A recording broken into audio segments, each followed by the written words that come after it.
Hello, grade five, and welcome to literature class. Again, just so that we can orient ourselves to the story, I just want to read over the last paragraph on page 129 for you. And this is Amon speaking, and he's relaying this to us.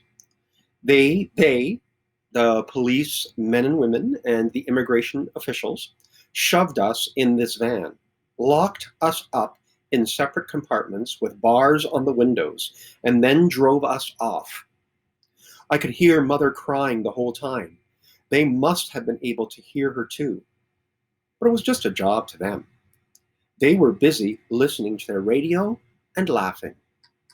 So again, they're taken from their apartment and they're on their way to Jarl's Wood. Let's find out what life is like for them in that detention center.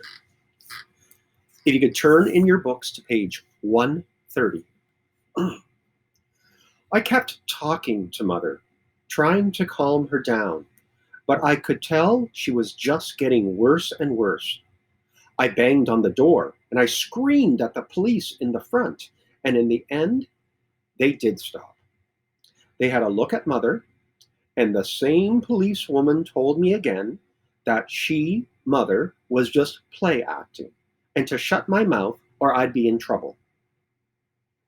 I didn't keep my mouth shut. I told them I wanted to be in with Mother and kept on and on until they let me in. Mother calmed down a bit after that, but she was still in a really bad state when we got there. They wanted Mother and me to be in different rooms. They said I was too old to be in with her.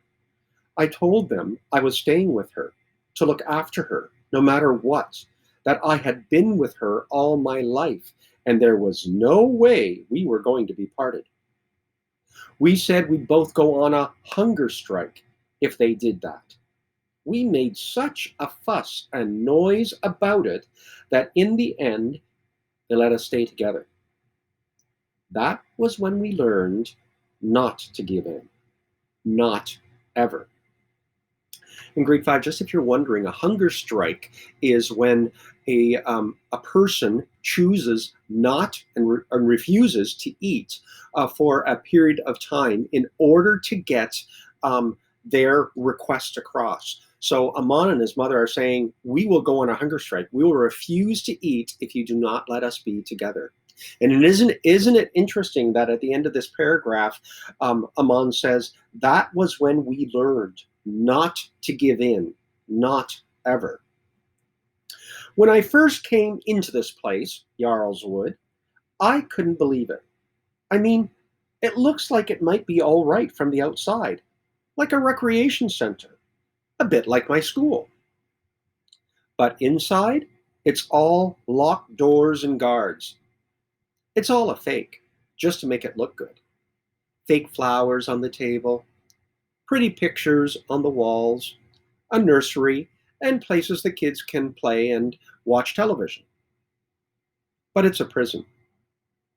That's what it is, a prison. And that's what I couldn't believe. They put us in a prison. We were locked up. I hadn't done anything wrong, and nor had Mother, nor had anyone else in here. Everyone's got a right to ask for asylum, to try to find a place to live, haven't they? That's all we've done. In grade five, isn't it interesting? He says, everyone's got a right to ask for asylum, to try to find a safe place to live. And that is true. Let's continue on. For the first few days in here, Mother just cried and cried. Uncle Murr came to visit, and he said he'd get the lawyer and he'd do all he could to get us out of here and back home. But nothing could stop Mother from crying. When we heard the news that Uncle Murr had had a heart attack and was in hospital, on account of everything that had gone on, I suppose, it only made it worse for her. The doctor came and gave her an injection.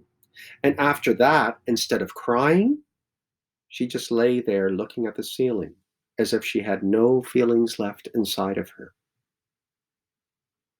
It's worse for her than it is for me. She's got her memories of the prison they took her to back in Afghanistan. I know they're terrible memories because she still won't talk about them. She says she's never, ever going back to Afghanistan, that she'd rather kill herself. And I know she means it too. That's almost it. The whole story. Oh, yes, except for one thing. About a week ago, I think it was, they came into our room one morning early and told us that they were going to take us to the airport, then fly us back to Afghanistan. We asked them when it was going to happen, and they told us it was right now, and we had to get ready. We refused. Mother fought them, and so did I. They had to hold us down and handcuff us. And in the van, all the way to the airport, we hammered on the side of the van and we shouted and we screamed. They drove us right to the plane and tried to make us walk up the steps.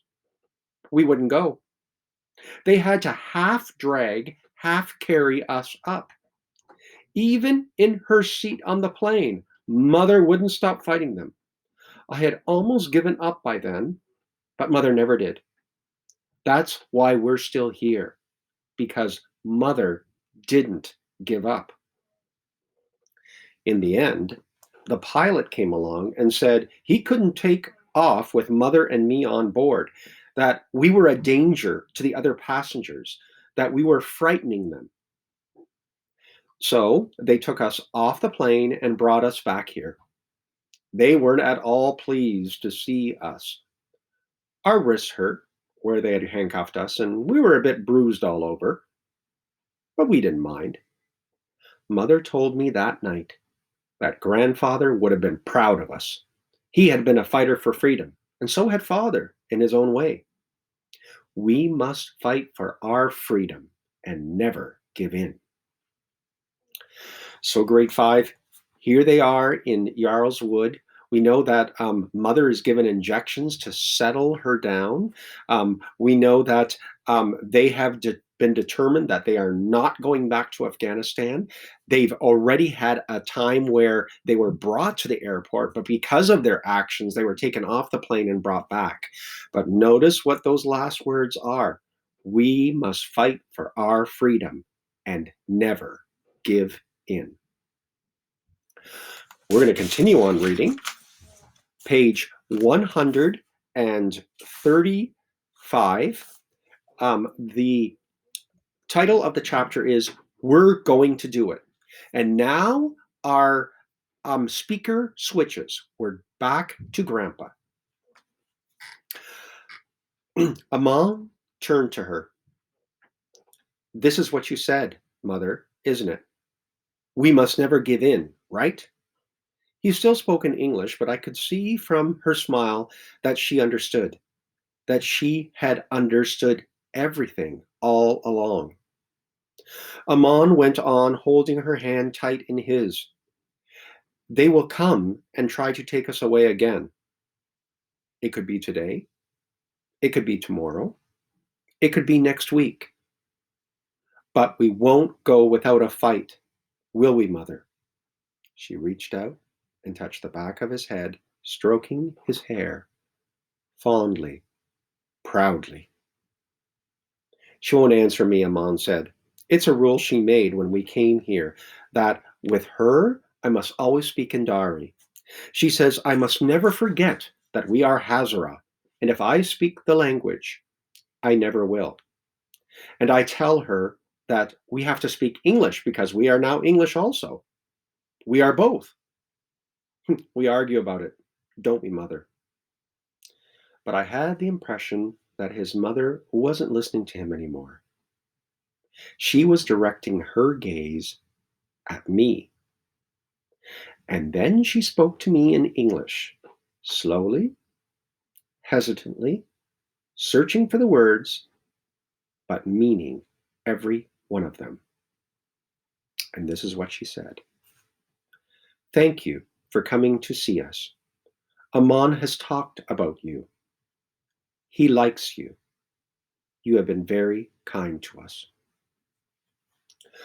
My attention was distracted then, as it had been off and on all afternoon during Aman's story, by a little girl, only about 2 or 3 years old, I guess in a pink dress. She had been running around the visitor's room, and I had noticed her before, how every time the door that led to the outside world opened, whenever someone came in or went out, she would run toward it, only to have it slammed shut in her face. There were several doors out of the room, but she seemed to know that this was the door you had to go through if you wanted to get out of this place. After she found it shut against her this time, she stood there looking up at it, and then at the guard standing beside it, and she sat down on the floor then, a teddy in her hand, her thumb in her mouth, waiting for the door to open again. The guard looking down at her, stone-faced. He kept fingering the bunch of keys on his belt, shaking them every now and again like a rattle. In grade 5, what an interesting picture here of this little girl who knows there's one way to freedom, one way to get out of Jarl's Wood. And she stands by that door, and all afternoon, whenever anybody has been coming in, she's run to the door to try to get out. And it's always been slammed in her face. And it's grade 5 sort of an image of the fact that, yeah, they're locked in this prison. They are not free. Grandpa says this, middle of page 137. I got up to go a few minutes later. "I'll be back," I told them. "I hope we'll still be here," said Aman. I wasn't expecting him to want to shake hands, but he did. And as I took his hand, I felt something pressing into mine. I guessed at once it was the silver badge. He looked hard at me, telling me with his eyes not to look down, just to put my hand in my pocket and walk away. I knew as I left the detention center, as the gates closed behind me, and I was once again out in the free world, that I was holding their future in the palm of my hand. Remember grade 5, that silver badge? Aman has said he's never left without it. He is giving it to Grandpa, and it's his way of saying, try to find a way to get us out. Matt was waiting for me with Dog. "Well, what happened, Grandpa? You've been in there ages. Did you see him?" "I saw him. Him and his mother," I said. "Is he all right?" he asked. "For now," I said.